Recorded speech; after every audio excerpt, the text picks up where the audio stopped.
Australia is Craig's full-time home, but in the summer, Craig, his wife Neri, and their 2 kids, Lucy and Austin, are based in Boulder, Colorado.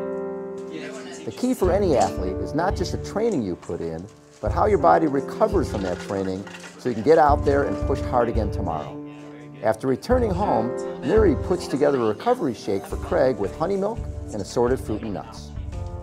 And after an 8-hour day chasing a world champion through the mountains, even the crew could use a little recovery. Next up, Neri prepares an ice bath to help him soothe his aching muscles. This is cold.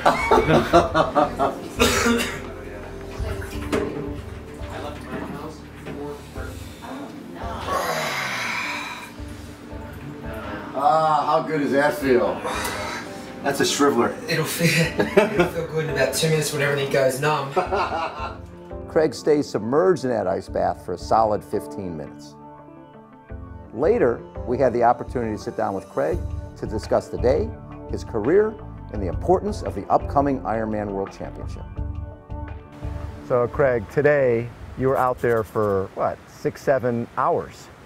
Yeah, it was a long one, and they're not all that long, but you know, I think Ironman's a tough event and there's no escaping. You got to do the volume at some point, and at my age it's not the kind of session I do every day or every week even. It's once a year?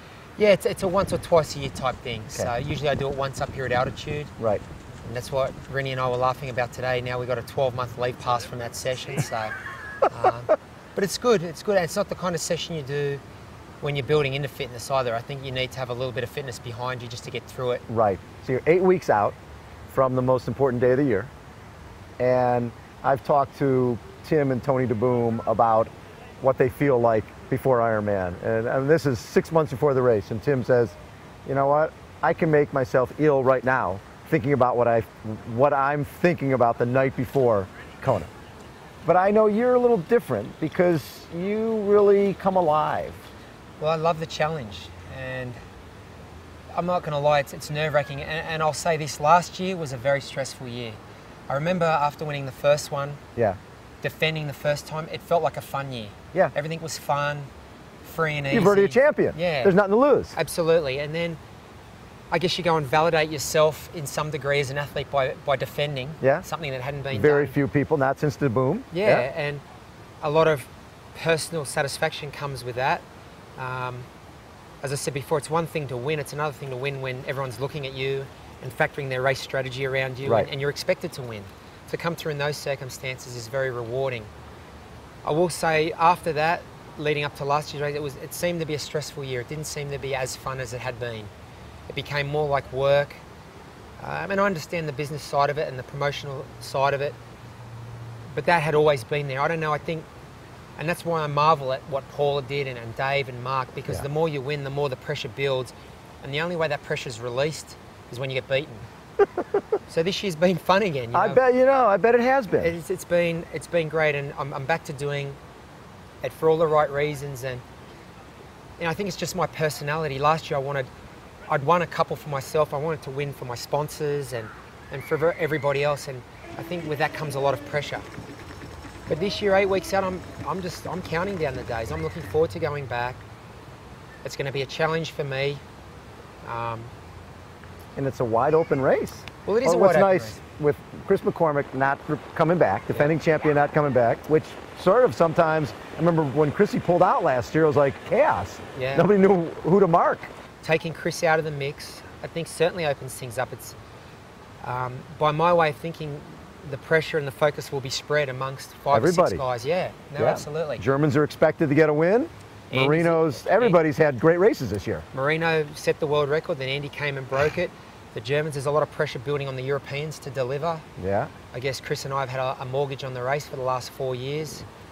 It is going to be an interesting race because I think last year it certainly felt like the focus was entirely upon me. And that's understandable. I'd won the previous 2 times, but I think there's guys now who legitimately, with their performances, and not just, you know, hype and speculation, their performances have shown that they're legitimate contenders. And I've always felt Ray Lert was, as with Marino as well. So, but I think they'll have a lot more media attention, and they certainly will have the eyes of all the other guys in the race.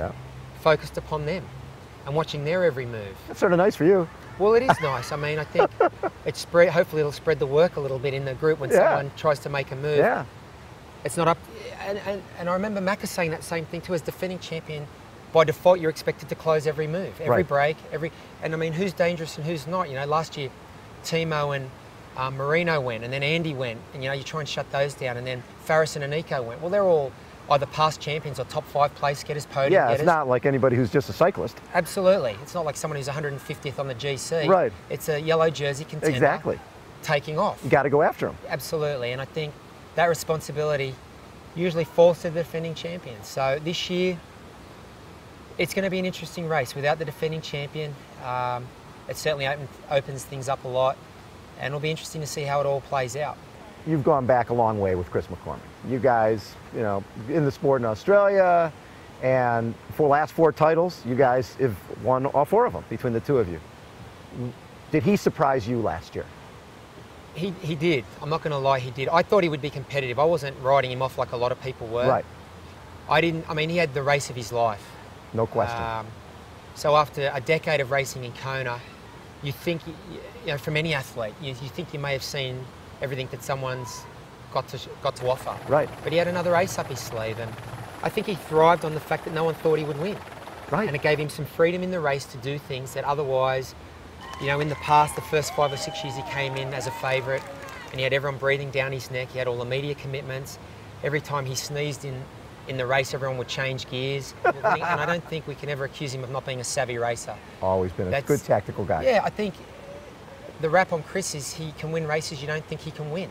Tactically or otherwise, he'll get it done.